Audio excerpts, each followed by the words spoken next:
आज हम यहाँ पे ब्लॉक मुगल मैदान पंचायत सिग्गी D2 के 7 वार्डों के आवाम को हमने बुलाया था, जिसमें 7 मेंबरों को बुलाया और उन लोगों को भी बुलाया जिन लोगों के आवास प्लस में गवर्नमेंट ऑफ इंडिया ने मकान सेशन किए हैं, और उन लोगों को बुलाया है जो लोग सच में इस मकान के हकदार थे, जिनको नहीं मिला या किसी कारण से काटा गया है, उनको भी बुलाया।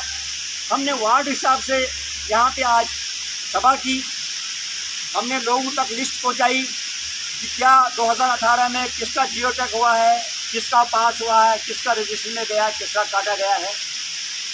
ये सब ने आज मिलजुल के वार्ड वाइज हिसाब हमने आज यहाँ पे फैसला किया।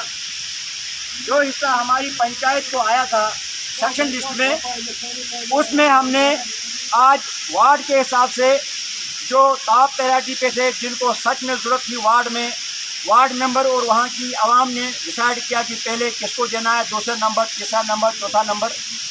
और जो लोग यहाँ जियो टैग होने के बावजूद काटे गए, उसके लिए मैं एज ए सरपंच शबीर अहमद लोन सुबह एडमिनिस्ट्रेशन से जाके खुद बात करूँगा। अगर जियो टैग किया गया है, किस कारण से काटा गया, क्या वो GRS की गलती है, क्या वो मेंबर की गलती है, क्या वो VLW की गलती है, क्या वो सरपंच की गलती है, क्या वो BDO की गलती है, क्या वो ACT की गलती है, या डिस्ट्रिक्ट एडमिनिस्ट्रेशन की गलती है, या कंप्यूटर वाले की गलती है, या हिंदुस्तान की गवर्नमेंट की गलती है जिन्होंने मकान के आगे भेजे। इसकी हम बाज़ाब्ता इंक्वायरी कराएंगे। अगर यहाँ से जियो टैग हुआ है, लिस्ट में नाम आया है, उसके बाद जो रिजेक्शन में आया उसका कारण क्या है, उसके लिए हम इंशाल्लाह कल डिस्ट्रिक्ट एडमिनिस्ट्रेशन से मिलेंगे। मैं खुद साथ जाऊँगा। और आज ये सहमत से ये आवाम है, आज पंचायत सिग्गी D2 की हर वार्ड के लोगों को हम बुलाया।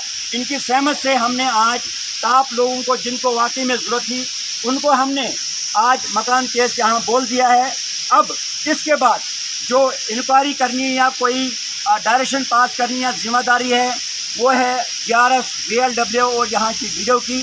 कैसे इनको काम कराना है, जियो टैग कराना है। फर्स्ट इंस्टॉलमेंट इनको पलंग के बाद मिलेगी, सेकंड इंस्टॉलमेंट को जब दीवारें चढ़ेंगी, थर्ड इंस्टॉलमेंट जो इनको छत लगेगा वो VLW और GRS इनको बताएगा फॉर्मेलिटी क्या क्या देनी है। आधार कार्ड देना हो, राशन कार्ड देना हो या वोटर कार्ड देना हो, जो भी फॉर्मेलिटी गवर्नमेंट की तरफ से होगी हम उसके साथ है। रहा सवाल दिगर जो जियो टैग या लिस्ट मैंने एज ए सरपंच बनने के बाद 2019 में बनवाई है, वो 300 कुछ केसेज है, वो हमने ऑलरेडी डिपार्टमेंट को दे चुके हैं। हम RDD को वो ऑलरेडी चढ़े हुए हैं, वो भी सेक्शन आएंगे। लेकिन जो हमने केस सेक्शन आए हैं उसमें चंद केस अभी किए, क्योंकि 250 टोटल ब्लॉक में आए हैं। उसमें जो भी हमारे हिस्से में आएगा वो इनको मिलेगा, उसके लिए हमने प्रायोरिटी लिस्ट फिक्स की है। और मैं मुबारकबाद देता हूँ आवाम को भी, जिन्होंने बड़े प्यार मोहब्बत से आपस में बाहमी फैसला किया कि कौन गरीब है, किसको पहले मिलना है। और जो बाकी केस है, मुझे लग रहा है हर हफ्ते या महीने के बाद सेशन आएगा उनका भी, उस दिन भी हम ऐसे इजाज़त करेंगे और जितना हमारे हिस्से में आएगा पंचायत के, उसी हिसाब से हम इनको आगे देंगे। तो मैं मुबारकबाद करता हूँ ब्लॉक के मुलाजमों को भी, यहाँ की आवाम को। 7 मेंबर जो वार्ड नंबर 1 हमारा था गनी काग था, वार्ड नंबर 2 थी, वार्ड नंबर 3 कासिम काग, वार्ड नंबर 4 निसार साहब था, वार्ड नंबर 5 से मलवार से थे, हमें 6 में थे फिरदौस साहब, 7 में वो नहीं आए कुछ कारण की वजह से, लेकिन वो लोग आए हुए थे। तो क्या आप लोग सच में सहमत है जो वार्ड मेंबर और वार्ड में लोगों ने डिसाइड किया, आप लोगों ने, कि जिसको ये मकान के सेक्शन आए हैं उसको जेन्युइन केस मिला आज, जिसको आपने कहा कि मकान के 7 या 8 या 9 लोगों को मिलना चाहिए वार्ड में, क्या तो जो सहमत नहीं? आप हाथ खड़ा कीजिए अगर सहमत है। नहीं, सारे हाथ रहिए।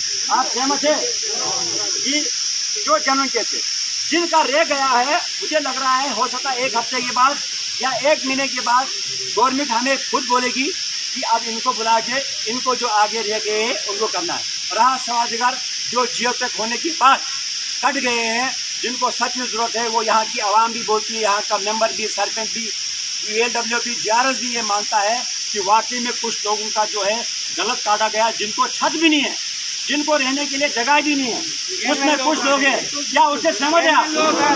सहमत है आप? तो वो हम इंशाल्लाह ये एडमिनिस्ट्रेशन से बात करेंगे, इसकी इंक्वायरी कराएंगे। मुझे लग रहा है ये कंप्यूटर की वजह से, बाकी इसमें कोई GRS या VLW या मेंबर या सरपंच की गलती से नहीं हुआ। तो इसी के साथ ये हमारे नंबर है और हम शुक्रिया करते हैं तमाम आवाम का। इंशाल्लाह ऐसे हम अगली बार भी ग्राम सभा करेंगे, उसी के हिसाब से हम इनको आगे जो केस आए हैं वो हम इनको देने। मकान केस जो भी है वो सबको मिलना है, किसी को आज, किसी को कल, किसी को परसों, ऐसा नहीं है। इसलिए हमने घर बैठ के रजिस्ट्री बनाई, हमने पब्लिक को बुलाया, कल को ये कोई क्लेम न करे या कोई हमें इल्ज़ाम लगाए कि इनने अपने लोगों को दिया या किसी को दिया। इसी के साथ मैं सबका शुक्रिया करता हूँ, आपका भी शुक्रिया करता हूँ। अस्सलाम वालेकुम, वादा।